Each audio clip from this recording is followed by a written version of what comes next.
Troppe volte, difatti io parlo anche a nome di FIPE Treviso come vicepresidente, dico ai miei colleghi di stare attenti, soprattutto in questo periodo si avvicinano anche le festività natalizie, viene buio prima, bisogna tenere un po' gli occhi aperti e avere un po' di accortezza anche negli spostamenti, insomma. È un appello diretto ai colleghi, quello di Dario Zago, in settimane contrassegnate da furti compiuti e tentati su buona parte del territorio della Marca, fare rete tra ristoratori quindi, ma non solo. La collaborazione con le forze dell'ordine è ottima perché, come dicevo poc'anzi, dalla chiamata tempestivamente sono arrivati, insomma, sono veramente molto tempestivi. Le telecamere almeno servono come deterrente, sono disturbati di mettere delle telecamere e servono anche a noi per capire, servono anche per attenzionare una zona che non riusciamo a attenzionare nel momento in cui stiamo lavorando, come in questo caso. Ci sono poi le precauzioni di sempre per una categoria, quella dei titolari di locali, spesso nel mirino vista la disponibilità di contante. La prima regola, essere vigili.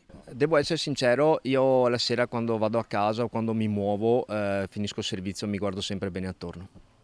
Sì, c'è sempre il sospetto che qualcuno ti guardi, ti osservi, perché ovviamente sei, diciamo, una preda facile, no? In quell'orario. L'unione fa la forza, difatti noi siamo un'associazione che è come una famiglia. Io parlo per Ascom FIPE, noi puntiamo in tutto quello che può essere necessario al ristoratore, ma anche parlando dei problemi sulla sicurezza.